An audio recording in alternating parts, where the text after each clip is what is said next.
Bonjour frères et sœurs et amis, j'espère que vous allez bien et que même dans ces temps de confinement, votre âme, tout comme votre esprit, sont libres. Oui, libres de louer votre Seigneur et votre Dieu. J'espère qu'au travers de ces quelques morceaux musicaux et chants, vous serez encouragés et bénis. Et je conclus sur cette parole. À Dieu, oui, à Dieu seul soit la gloire et la louange à jamais. Amen.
On continuera avec ce chant qui dit ton nom, loin des bruits, loin de tous les bruits, ton nom à toi seul.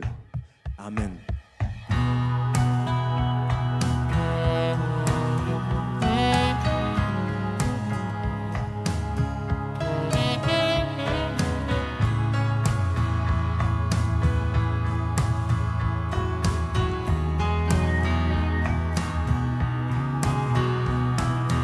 Ton nom, loin des bruits de la ville, ton nom, comme du miel sur mes lèvres, ton nom, Emmanuel, ton nom, comme un parfum de grand prix, ton nom, comme une brise légère. Ton nom, Emmanuel, solide comme le roc,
fidèle plus qu'un ami,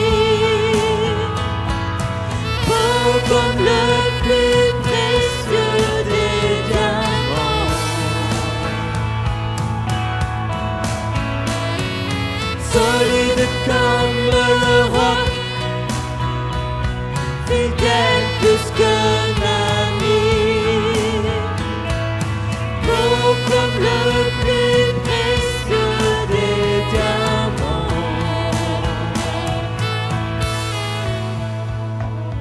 Ton nom, ton nom, ton nom, ton nom Emmanuel, ton nom, ton nom, ton nom, ton nom Emmanuel, solide comme le roc, fidèle plus qu'un ami, beau comme le plus précieux des diamants, solide comme le roc, fidèle plus qu'un ami, beau comme le plus précieux des diamants.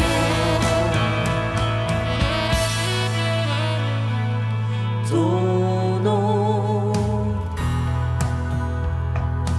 ton nom, ton nom, ton nom Emmanuel.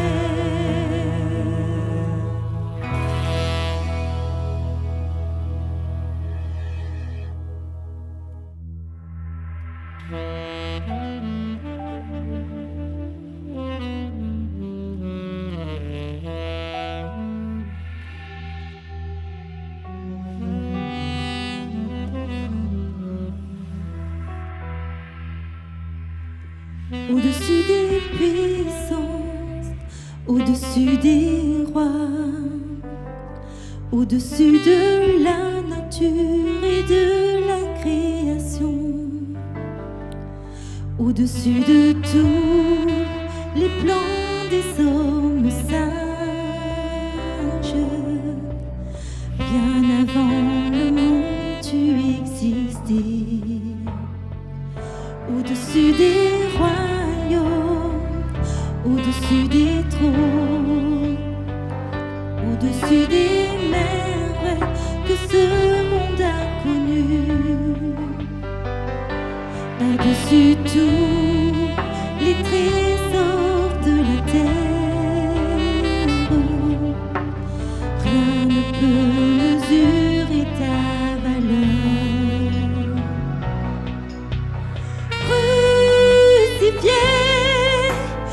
Seul abandonné, tu as souffert, méprisé, rejeté, telle une rose foulée sous nos pieds.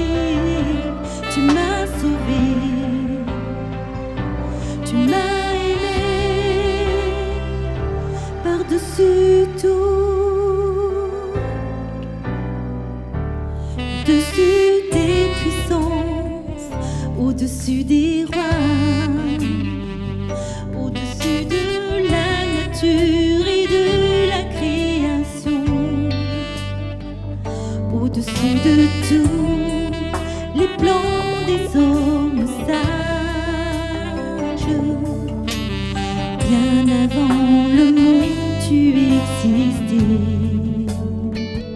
Au-dessus des royaumes, au-dessus des trônes, au-dessus des merveilles que ce monde a connues, par-dessus tous les trésors de la terre,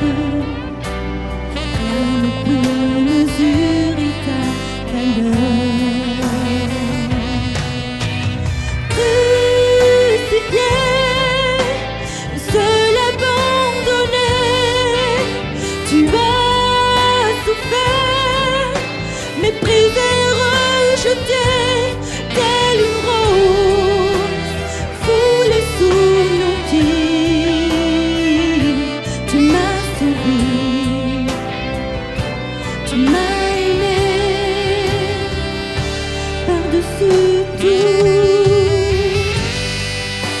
fier, oui seul abandonné, tu as souffert, méprisé, rejeté, mais tel une rose foulée sous nos pieds. Tu m'as sauvé, tu m'as aimé par-dessus tout.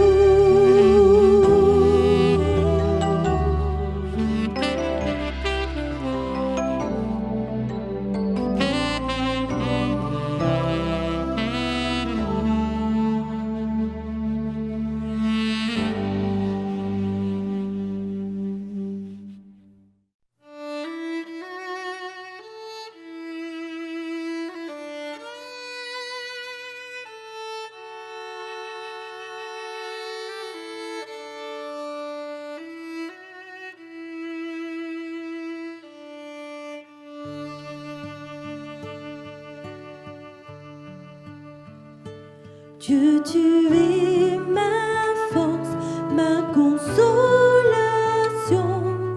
une lampe devant mes pas. Ta voix a triomphé de l'ouragan, remporté le combat. Tu m'offres chaque jour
loué, loué, loué. Amen, alléluia. Louez l'Éternel, louez l'Éternel, louez l'Éternel, louez l'Éternel, louez l'Éternel, louez l'Éternel, louez l'Éternel, louez l'Éternel, louez, louez, gloire à Jésus, mon péché l'effacé. Louez, louez, gloire à Jésus, mon péché effacé. Loué, loué, loué. Amen, alléluia. Loué, loué, loué. Amen, alléluia. Loué, loué, loué. Amen, alléluia. Loué, loué, loué. Amen, alléluia.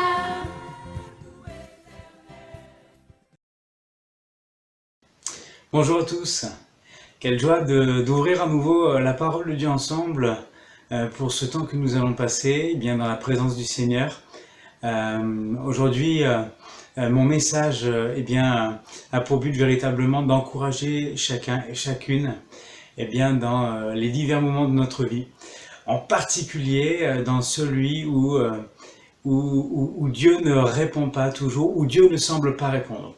Le message que je vais aborder avec vous maintenant est intitulé « Les silences de Dieu ». Quand Dieu ne répond pas, quand Dieu ne semble pas répondre, est-il vraiment là? M'entend-il? M'écoute-t-il?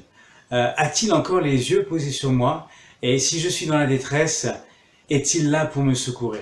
On peut se poser tant et tant de questions à ce sujet et le Seigneur a conduit mon cœur à vous parler de cela aujourd'hui, au travers de ce message, de cette vidéo.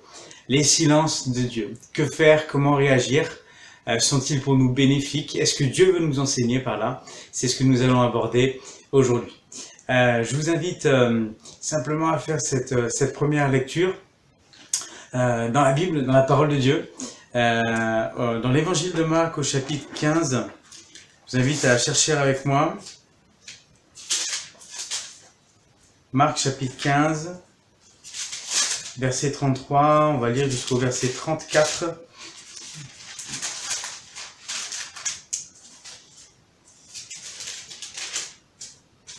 Voilà, c'est écrit: « La 6e heure étant venue, il y eut des ténèbres sur toute la terre, jusqu'à la 9e heure. Et à la 9e heure, Jésus s'écria d'une voix forte, « Eloi, Eloi, lama sabachthani », ce qui signifie « Mon Dieu, pourquoi m'as-tu abandonné ?»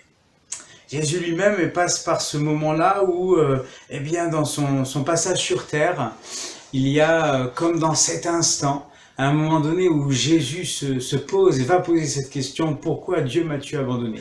Pourquoi Dieu est-il si silencieux à ce moment précis? Il est sur la croix, Jésus est en train de mourir, il est à l'agonie et il va dans quelques instants, dans quelques temps, expirer.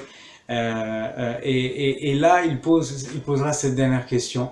Et il s'est demandé, on peut se demander, mais Dieu l'a-t-il vraiment abandonné? Est-ce que ce moment-là, et est-ce que le silence de Dieu ici ne veut pas tout simplement nous transmettre un message? On donnera la réponse dans quelques instants.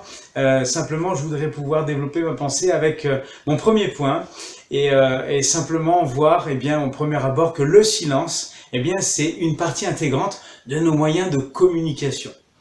C'est vrai que, en fait, je ne sais pas si vous connaissez cette expression, la parole est d'argent, mais le silence est d'or.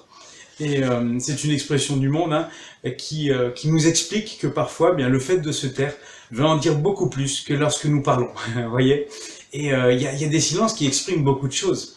Il suffit parfois que quelqu'un nous pose une question qui nous dérange un petit peu et finalement on le regarde un peu comme ça, on répond pas et simplement dans ce silence-là, il y a quelque chose qui veut tout dire en fait.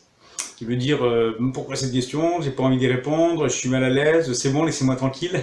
Voyez, le silence, souvent, il y a beaucoup de silences qui en disent beaucoup et qui en disent long dans notre façon de communiquer les uns avec les autres. Et le silence, je crois, bien que la définition du silence ce soit le fait qu'il n'y ait aucun bruit, aucun échange, aucune parole, le silence est pourtant une partie intégrante de notre communication.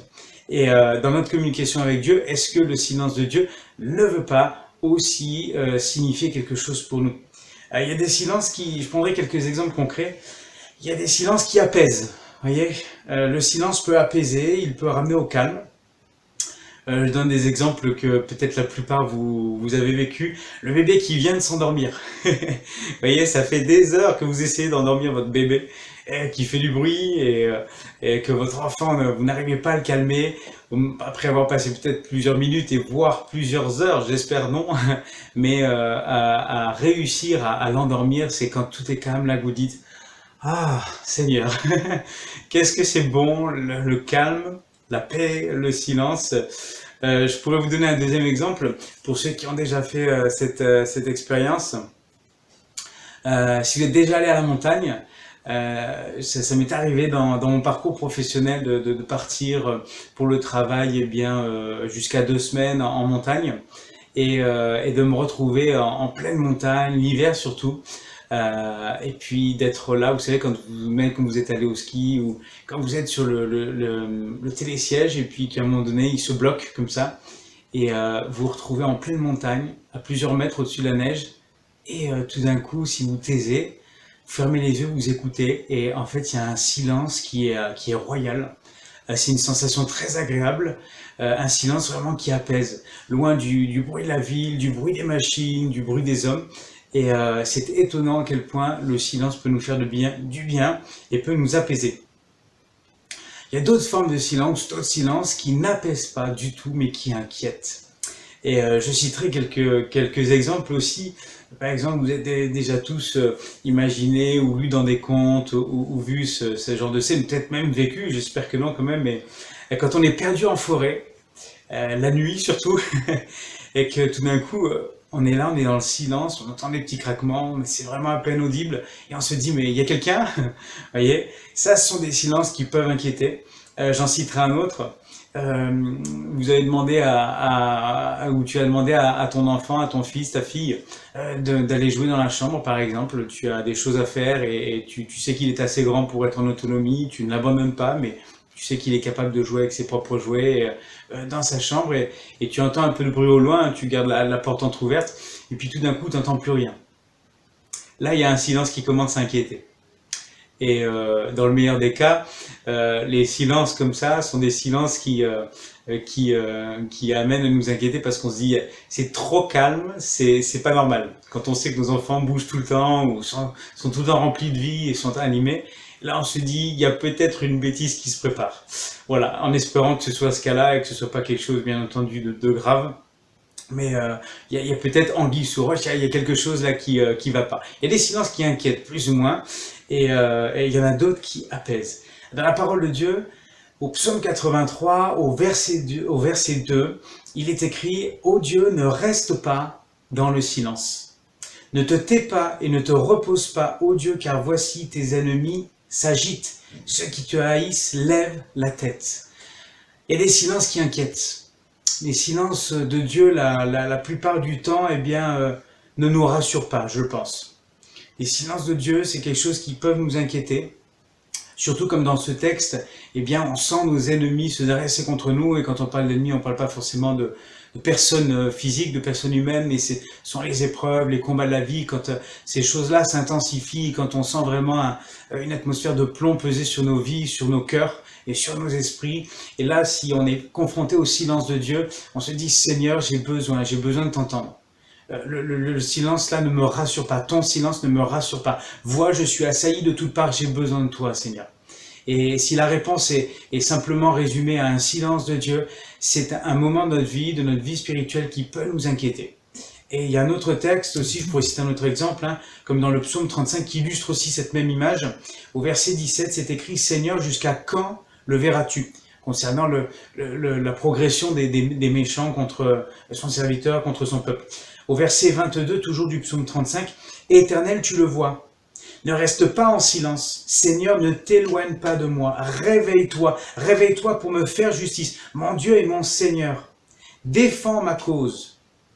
Juge-moi selon ta justice, Éternel mon Dieu, et qu'ils ne se réjouissent pas à mon sujet, qu'ils ne disent pas dans leur cœur, ah, voilà ce que nous voulions, qu'ils ne disent pas, nous l'avons englouti. Voyez ?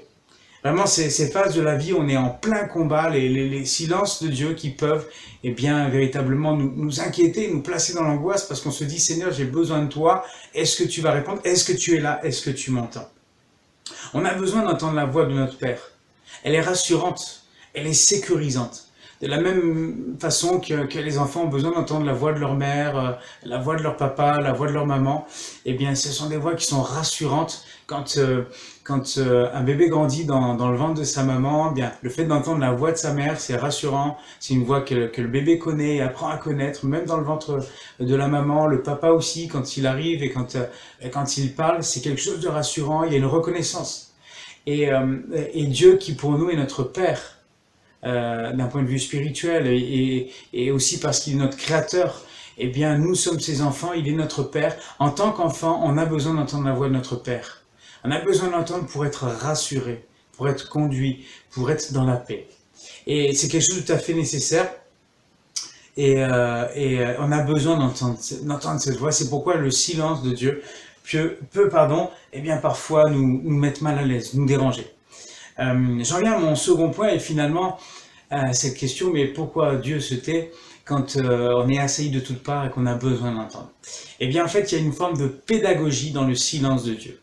Dieu veut nous enseigner, Dieu exerce une pédagogie qui pour nous apprend à vivre en communion avec lui et nous apprend à aller plus loin avec lui. Quand il nous parle, c'est bon. Quand Dieu révèle ses prophéties, c'est bon. Quand Dieu communique avec nous, quand nous sentons sa présence, c'est bon. Mais quand nous nous retrouvons face au silence de Dieu, eh bien, même si cela nous est désagréable, il y a quelque chose qui va nous faire grandir spirituellement. Les silences de Dieu, connaissez ces silences de Dieu, qui veulent dire, entre guillemets, tu sais déjà. Vous savez, quand on se tait et quand on répond pas parce que la personne qui nous pose la question a déjà la réponse. On n'a pas besoin de répondre, donc on se tait, on la regarde tout simplement et on se demande mais qu'est-ce que cette personne attend? Elle sait déjà ce qu'il faut faire, elle sait déjà ce que je vais lui dire par exemple. Eh bien on a cet exemple-là dans la Bible à 2 reprises concernant Jésus-Christ qui lui-même en fait exerce un peu cette pédagogie du silence. Dans l'évangile de Marc au chapitre 14 au verset 61, c'est écrit: Jésus garda le silence et ne répondit rien. Le souverain sacrificateur l'interrogea de nouveau et lui dit: Es-tu le Christ, le Fils de Dieu, le Fils du Dieu béni? Et là, en fait, on est dans cet épisode de l'évangile où Jésus a été fait prisonnier, il va comparaître devant les juges et devant les docteurs de la loi et tous les hauts chefs religieux du Sanhédrin, etc. Et les gens veulent le condamner et ils disent voilà comme motif de condamnation, il prétend qu'il est le roi des Juifs. Alors on lui pose cette question une fois et Jésus dans un premier temps va garder le silence. On va lui reposer la question la deuxième fois et ensuite il va répondre, il va dire oui tu le dis, je le suis. Voyez. Mais dans cette première étape on se dit mais Jésus garde le silence, pourquoi? Eh bien je m'imagine très bien que dans ce silence en fait Jésus tout simplement veut leur répondre. Finalement, cette réponse, vous savez déjà, vous le savez déjà. J'ai pas besoin de vous répondre à ce sujet. Vous savez que je suis le Fils de Dieu. Vous savez que je suis celui qui a été envoyé sur terre pour sauver mon peuple et par la suite pour sauver toute l'humanité. Vous voyez ? À une autre reprise dans la Bible, eh bien, Jésus va exprimer ce même silence pédagogique, ce silence qui dit « tu sais déjà » ou « vous savez déjà ». C'est dans cet épisode en fait de la femme pécheresse qui est traînée là et qui est jetée sur la place publique, qui est jetée en public et puis la foule va s'attrouper autour et les hommes vont dire on l'accusait, voilà cette femme a été surprise en flagrant délit d'adultère, que doit-on faire? Le texte dit, c'est Jean chapitre 8 verset 4, ils dirent à Jésus, Maître, cette femme a été surprise en flagrant délit d'adultère. Moïse dans la loi nous a ordonné de lapider de telles femmes. Toi, que dis-tu? Il disait cela pour l'éprouver afin de pouvoir l'accuser. Mais Jésus s'étant baissé, écrivait avec le doigt sur la terre. C'est étonnant, mais dans un premier temps, Jésus ne va pas répondre à leur question. Il entend la question, il se baisse et il écrit sur la terre. Il y a un silence de Jésus-Christ là qui en fait transmet un message. Et pour moi, c'est une interprétation personnelle, mais ce silence en partie veut dire, vous savez déjà, vous le savez déjà, vous connaissez la réponse. Et puis, au verset 7, il continue, hein, comme il continuait à l'interroger, il se releva et leur dit que celui de vous qui est sans péché jette le premier la pierre contre elle. Et s'étant de nouveau baissé, il écrivait sur la terre. Et comme les personnes qui sont là et qui accusent cette femme continuent à interroger Jésus, là il va se lever et il va leur répondre et il va leur dire ce qu'en fait ils savent déjà. Il y a une pédagogie de Jésus-Christ dans ce silence-là. Et les hommes qui questionnent Jésus ici veulent mettre en doute cette vérité qu'il est le Fils de Dieu. Et pourtant, ils la connaissent, ils le savent parce qu'ils voient Jésus agir. Ils ont vu Jésus faire des miracles. Ils ont vu que quand il enseignait, eh bien, il inspirait la puissance de Dieu, quoi. Il y a la puissance et l'approbation de Dieu qui est manifestée en lui et au travers de lui, dans tout ce qu'il fait, dans tout ce qu'il dit, dans ses voyages, dans les rencontres avec les personnes. Toutes les foules le suivent. Ce n'est pas pour rien. Il est là, la présence de Dieu en lui. Ces hommes-là veulent mettre en doute dans ces deux textes, hein, le fait qu'il est le Fils du Dieu vivant, qu'il est capable de faire des miracles, de pardonner des péchés et d'aller au bout de cette loi que Moïse a prescrite, et il le fera quand il sera à la croix, bien entendu. Les hommes veulent mettre cela en doute, mais Jésus garde le silence parce que les hommes savent déjà. Ils peut-être refusent de le reconnaître, mais ils savent déjà que Jésus est le Fils de Dieu, qu'il est le roi des rois, le Seigneur des seigneurs et le prince de la paix. Alléluia. Les silences de Jésus, en fait, nous rappellent combien de fois nous le questionnons, malgré le fait que nous ayons déjà la réponse. Parce que ce qu'on vit dans les textes-là, c'est des choses que nous pouvons vivre nous aussi.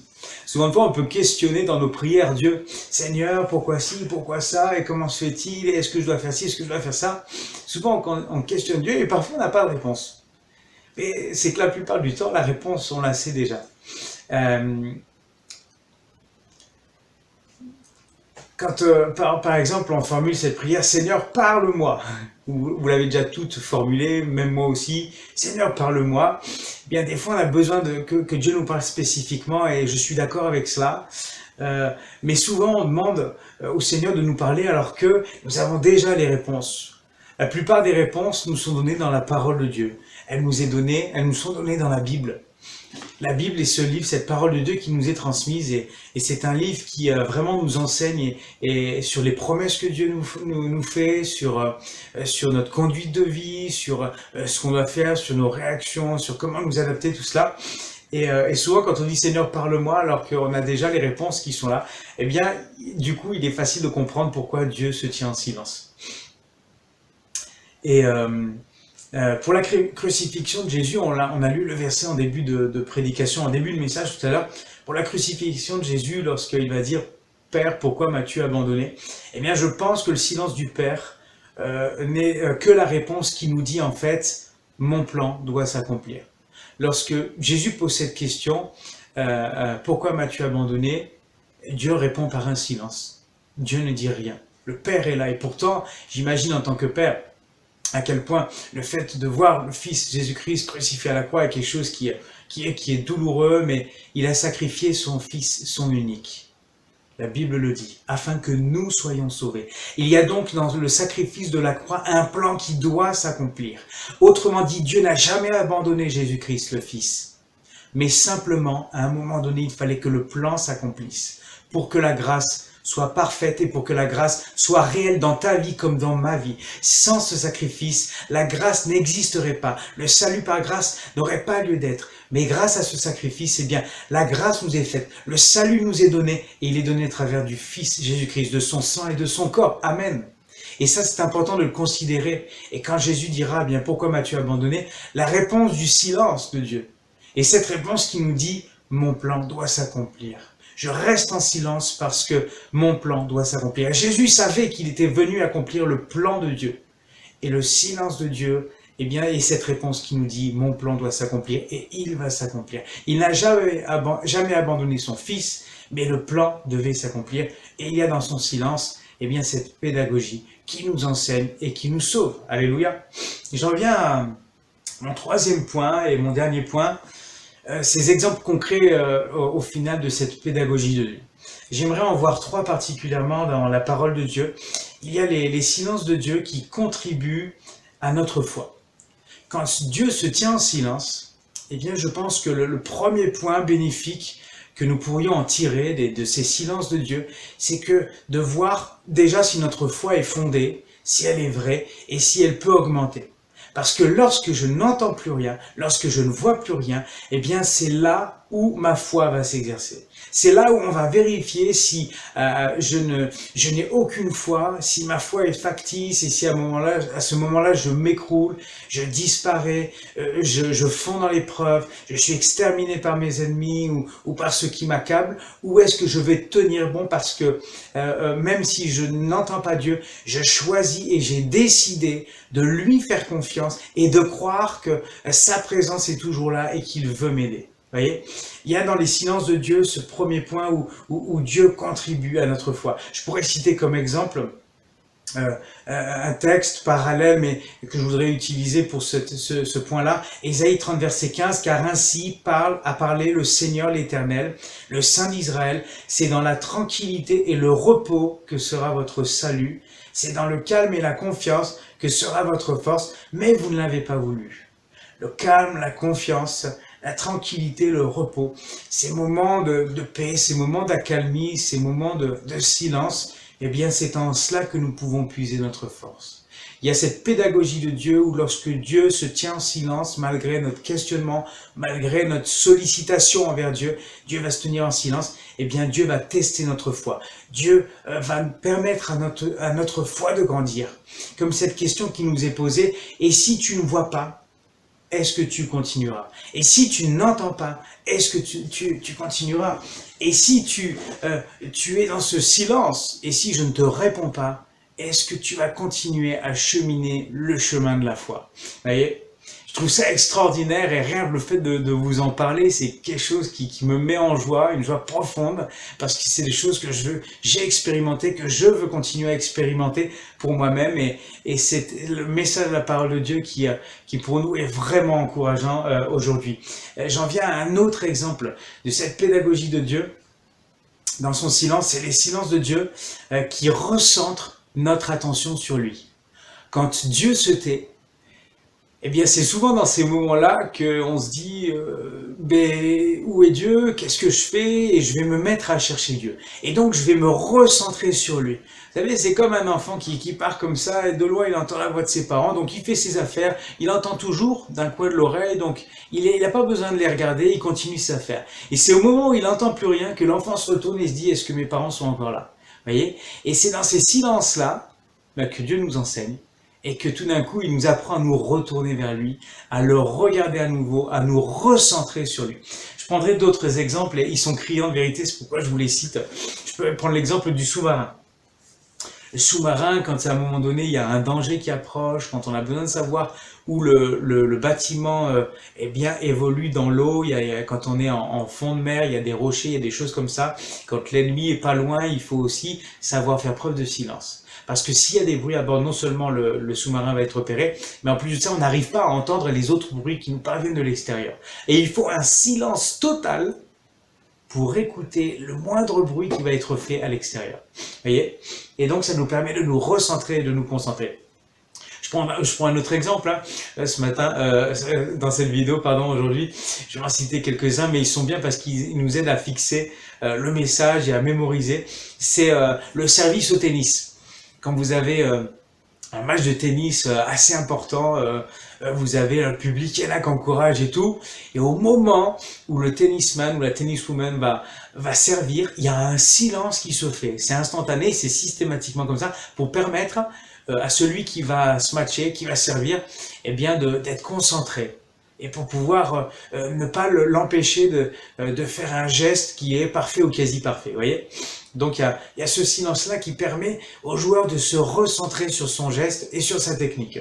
Je vous donnerai un autre exemple et un dernier exemple, quelque chose que j'ai vécu en tant que professeur des écoles quand j'exerçais encore. Eh bien, c'était cet exemple de la classe. Je ne sais pas si vous l'avez déjà vécu, mais cet exemple où le maître ou la maîtresse finit par se taire quand il y a un brouhaha permanent dans la classe. Il y a une espèce de tumulte, vous voyez là, et souvent on demande le calme pour pouvoir faire une activité. Puis à un moment donné, le calme ne se fait pas, il y a les élèves parlent entre eux, tout ça. Et puis à un moment donné, le maître, la maîtresse se tait. J'ai déjà expérimenté ça et c'est extraordinaire parce que des fois on dit tais-toi, taisez-vous, faites silence, etc. Ça ne marche pas. Et à un moment donné, on se tait, on croise les bras et puis on regarde. Et puis le silence ne se fait pas instantanément, mais quand quelques-uns finissent par repérer, quelques-uns voient le maître, la maîtresse ne plus bouger et simplement regarder. Quand certains se disent tiens c'est bizarre, je n'entends plus la voix du maître ou de la maîtresse, hop, ils se tournent et ils disent ah, il attend le silence. Donc les premiers commencent à se taire et de moins en moins il y a de bruit, et de plus en plus le silence se fait jusqu'à ce qu'il y ait un dernier qui se mette à parler tout seul et puis tout d'un coup tout le monde le remarque parce qu'il ne s'est pas rendu compte qu'il y avait eu le silence dans la classe. Mais cette technique permet à ce que le silence amène les enfants à se recentrer sur le maître, sur la maîtresse, vous voyez. Et c'est un exemple qui vraiment nous amène à comprendre que le silence permet de nous recentrer sur. Pour ça et pour vous illustrer avec l'exemple biblique, j'aimerais vous rappeler ce texte où en fait il est question dans ce texte d'Élie qui en fait va à un moment donné faire condamner tous les faux prophètes, les prophètes de Baal, vous voyez, et qui sont là et qui sont une abomination aux yeux du Seigneur par leurs attitudes. Et vous connaissez ce texte, c'est dans 1 Roi au chapitre 19, au chapitre 18, pardon, et au chapitre 19, quand Élie va lancer un défi à ses faux prophètes, et puis chacun va avoir un autel, et puis vont sacrifier une offrande pour le Seigneur, et puis Élie, lui, va même ajouter de l'eau, et il se lance un défi de faire une prière, de faire une exhortation, une requête envers le Seigneur et de voir quel autel, sur quel autel le feu va descendre pour trouver l'approbation du Seigneur. Vous connaissez bien ce texte pour la plupart. Et puis pour les prophètes de Baal qui dansent et qui se scarifient, qui font tout un tas de choses étranges, voire terribles, eh bien rien ne se produit, tandis que pour Élie, eh bien là le feu va descendre. Et puis ces prophètes-là, ces faux prophètes, ils vont tous être exterminés et Élie va devoir fuir à cause de ça. Et on se trouve dans un moment où Élie va devoir se cacher dans une caverne par crainte d'être tué par le roi de l'époque. Et là, dans ce texte-là, je vais lire avec vous, il est important que nous lisions ensemble. Je vous laisse le chercher d'ailleurs, je vais le chercher avec vous. C'est dans le premier livre des rois, je le disais, au chapitre 19. On va le lire ensemble parce qu'il est un peu conséquent. Pas compliqué à lire, mais quantité assez conséquente. On a quelques versets. Donc c'est le premier livre des rois.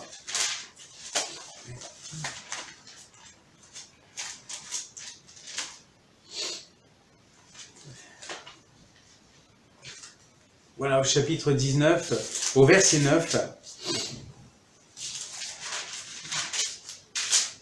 Et on va lire jusqu'au verset 18, 9 à 18. Et là, il entra dans la caverne, et il y passa la nuit. Et voici la parole de l'Éternel lui fut adressée en ces mots. « Que fais-tu ici, Élie » Il répondit, « J'ai déployé mon zèle pour l'Éternel, le Dieu des armées, car les enfants d'Israël ont abandonné ton alliance. Ils ont renversé tes autels, et ils ont tué par l'épée tes prophètes. Je suis resté, moi seul, et ils cherchent à m'ôter la vie. L'Éternel dit, sors et tiens-toi dans la montagne devant l'Éternel. Et voici l'Éternel passa. Et devant l'Éternel, il y eut un vent fort et violent qui déchirait les montagnes et brisait les rochers. L'Éternel n'était pas dans le vent. Et après le vent, ce fut un tremblement de terre. L'Éternel n'était pas dans le tremblement de terre. Et après le tremblement de terre, un feu. L'Éternel n'était pas dans le feu. Et après le feu, un murmure doux et léger. Et quand Élie entendit, il s'enveloppa le visage de son manteau, il sortit et se tint à l'entrée de la caverne. Et voici une voix lui fit entendre ces paroles. « Que fais-tu ici, Élie » Il répondit, « J'ai déployé mon zèle pour l'Éternel, le Dieu des armées, car les enfants d'Israël ont abandonné ton alliance. Ils ont renversé tes autels, ils ont tué par l'épée tes prophètes, et je suis resté moi seul, et ils cherchent à m'ôter la vie. » L'Éternel lui dit, « Va, reprends ton chemin par le désert jusqu'à Damas, et quand tu seras arrivé, tu oindras Hazaël pour roi de Syrie. Tu oindras aussi Jéhu, fils de Nimshi, pour roi d'Israël, et tu oindras Élisée, fils de Shaphat, d'Abel Méhola, pour prophète à ta place. Et il arrivera que celui qui échappera à l'épée de Hazaël, Jéhu le fera mourir, et celui qui échappera à l'épée de Jéhu, Élisée le fera mourir. Mais je laisserai en Israël 7000 hommes, tous ceux qui n'ont point fléchi le genou devant Baal, et dont la bouche ne l'a point baisé. Amen. » Alléluia. On voit dans ce texte extraordinaire eh bien que Dieu va se manifester, non dans le tremblement de terre, non dans le feu, non dans le vent violent, mais c'est écrit après le feu dans un murmure doux et léger. Le silence de Dieu, ou tout ce qui peut être proche du silence. Ce silence où finalement on entend toujours les petits murmures, eh bien même quand on se trouve dans une pièce isolée, Dieu va se manifester dans une forme de silence là. Et dans ce texte-là, eh bien, Élie qui a fui dans une caverne, Dieu va l'amener à se recentrer sur lui, sur l'Éternel, le Dieu puissant et vrai, le plus grand, le plus fort, le plus extraordinaire, son Dieu. Alors qu'il est là en train de fuir, que ses pensées sont assaillies par ceux qui le pourchassent, à crainte de mourir, eh bien dans un premier temps, Dieu lui pose la question, que fais-tu là? Il lui explique, et puis la présence de Dieu va se manifester dans le doux murmure et léger. Et là, Dieu va capter à nouveau toute l'attention d'Élie. Élie va se recentrer sur Dieu. Il lui repose la question, il lui réexplique, Élie, pourquoi il est là. Ça y est, Dieu a capté l'attention d'Élie. Et il va lui annoncer ce qu'il va devoir faire, et la parole de Dieu va s'accomplir. Amen. Ce silence de Dieu pédagogique, où il nous entraîne à nous recentrer sur lui. Il y a un troisième et dernier exemple des silences de Dieu, de la pédagogie dans les silences de Dieu, c'est celui du silence de Dieu qui nous apprend à nous remettre en question. C'est peut-être celui qu'on craignait, celui auquel bien on ne s'attendait pas, qu'on préférait éviter, mais dans le silence de Dieu, il y a aussi cet apprentissage pour nous à nous remettre en question. Quand on n'entend plus rien, bien c'est que parfois on est tout simplement trop loin de la personne.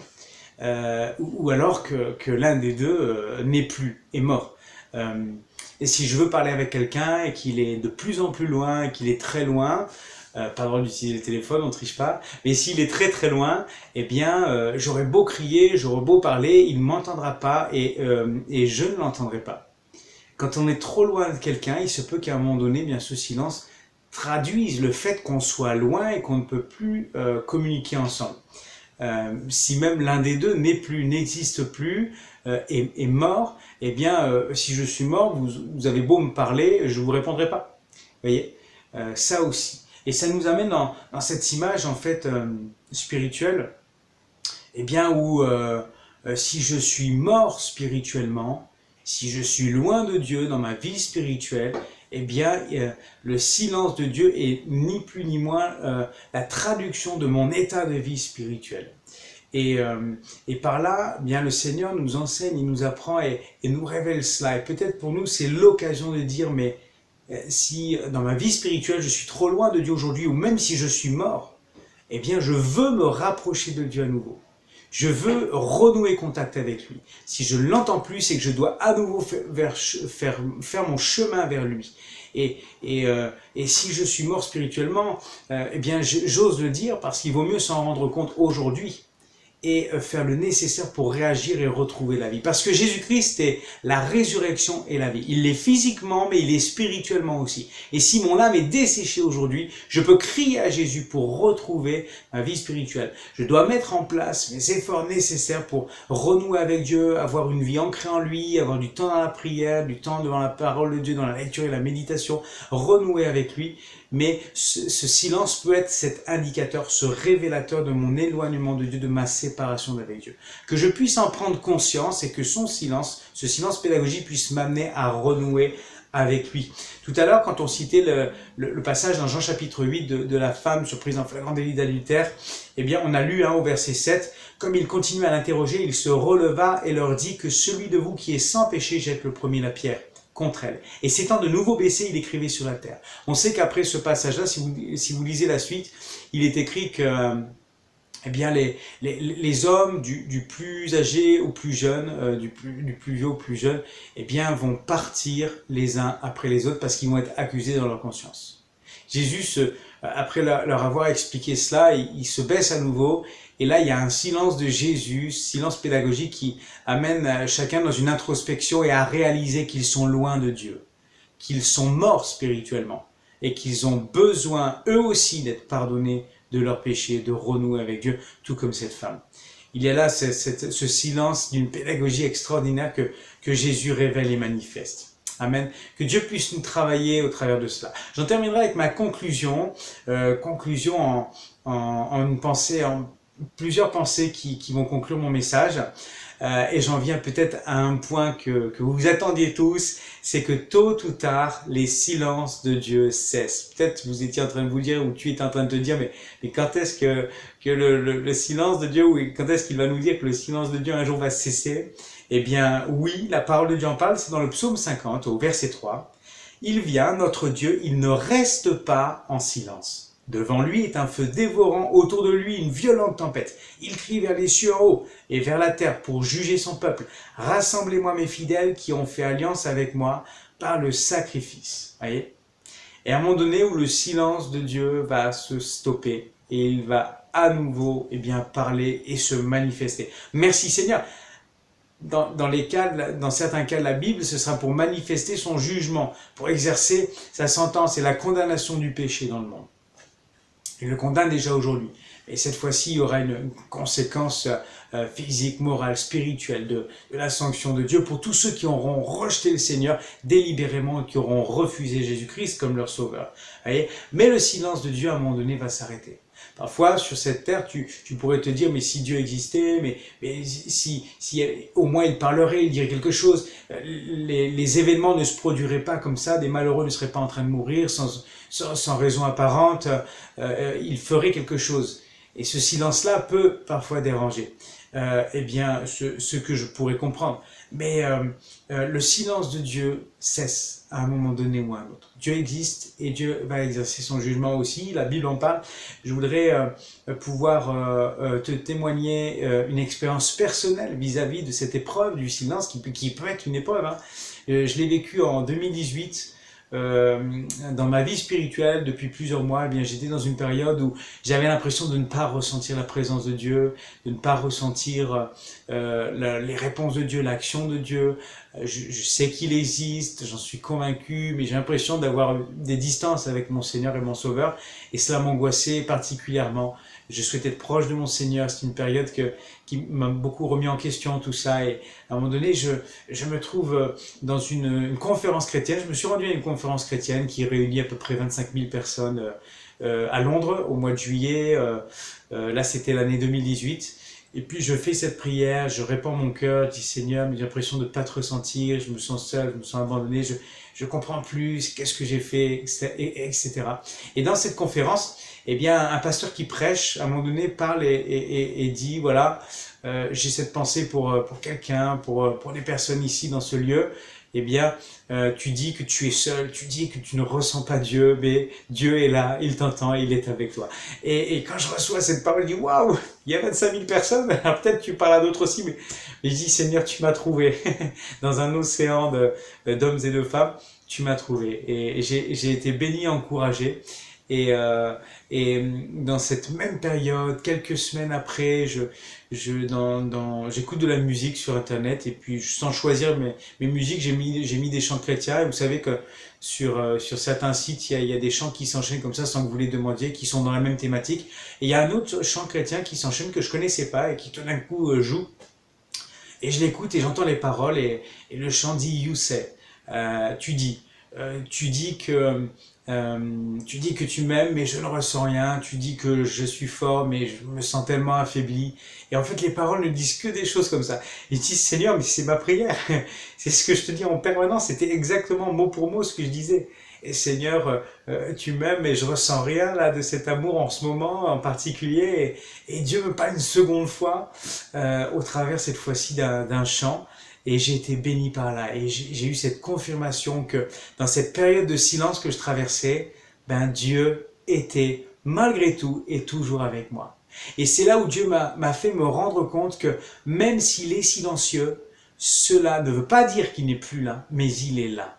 Et j'étais béni dans cette expérience. C'est pourquoi je voudrais te la transmettre, parce que peut-être que toi aussi, tu vis des choses comme celle-ci, tu passes par ce temps-là, même si tu es dans le temps du silence de Dieu. Crois-moi, croisant cette expérience que j'ai formulée avec Dieu, Dieu est là et aujourd'hui il t'encourage et il te dit qu'il est là. J'aimerais terminer avec un dernier passage. C'est dans les derniers temps, c'est l'Apocalypse au chapitre 8 eh bien, Dieu va exercer son jugement. Il est question des trompettes. Et il est question d'un silence dans ce passage-là. C'est pourquoi je lis avec vous Apocalypse chapitre 8, verset 1er. Quand il ouvrit le 7e sceau, il y eut dans le ciel un silence d'environ une demi-heure. Et je vis 7 anges qui se tiennent devant Dieu, et 7 trompettes leur furent données. Et un autre ange vint, et il se tint sur l'autel, ayant un encensoir d'or. On lui donna beaucoup de parfums afin qu'il les offrît avec les prières de tous les saints sur l'autel d'or qui est devant le trône. La fumée des parfums monta avec les prières des saints de la main de l'ange devant Dieu. Et l'ange prit l'encensoir, le remplit de feu de l'autel et le jeta sur la terre. Et il y eut des voix, des tonnerres, des éclairs et un tremblement de terre. Dans ce texte magnifique, impressionnant, mais magnifique, qui révèle la puissance, l'autorité de Dieu, eh bien, il y a un temps de silence qui se pose ici pendant une demi-heure. On peut se poser cette question, mais waouh, que signifie ce temps de silence? Pourquoi? Qu'est-ce qu'il veut nous transmettre? Et ça m'a fait penser à cette expression, vous connaissez cette expression du monde, le calme avant la tempête. Vous voyez? Et là, on était exactement dans cette sorte de description, puisque avec les trompettes, des fléaux vont s'abattre sur la terre parce que, eh bien, le jugement de Dieu condamnant le péché va devoir s'abattre sur la terre. Et avant cela, il y a cette période d'accalmie. Et quand je lis ce texte-là, pour moi, elle représente l'autorité suprême de notre Dieu. Son autorité suprême, vous savez, quand il se tait, tous se taisent. Et quand il parle, tous l'écoutent. Il n'y a que Dieu qui est capable d'inspirer cette puissance, cette autorité dans son silence. Vous voyez? Quand il se tait, tous se taisent. Quand il y a le silence de Dieu, tout le monde se tait. Et quand il parle, tous l'écoutent. Ça veut dire que nous, on continue à se taire, les anges se taisent, et là, ils l'écoutent, ils reçoivent les trompettes, et la suite du texte décrit ce qui va se produire par la suite, et il y a là dans le silence de Dieu une marque de son autorité divine. Voilà le message que je voulais te transmettre ce matin pour t'encourager. Il s'achève là, mais que Dieu puisse vraiment te bénir dans cette question du silence de Dieu, des silences de Dieu. Dieu veut vraiment t'enseigner, veut t'apporter des choses, veut te permettre de te rapprocher de lui, peut-être de te remettre en question, de renouer avec le Seigneur. Dans le silence, eh bien, n'oublie jamais que si tu n'entends rien, eh bien, Dieu est quand même là et qu'il est toujours là, qu'il veut t'amener à grandir dans la foi, qu'il veut t'amener à persévérer, à poursuivre le chemin avec lui et à toujours continuer quoi qu'il arrive. Voilà, que Dieu te bénisse. Je te dis à une prochaine fois pour un nouveau message, un nouveau partage biblique. Que la parole semée dans ton cœur ce matin puisse produire son fruit. N'hésite pas à formuler les prières, même si tu n'entends pas Dieu dans certains points de ta vie, parce que Dieu est là, un jour ou l'autre. Son silence s'arrête et il se manifeste, et il se manifestera dans ta vie. Que le nom de Dieu soit béni, et sois béni de la part du Seigneur et de tout cœur. Voilà, je te dis à très bientôt. Au revoir.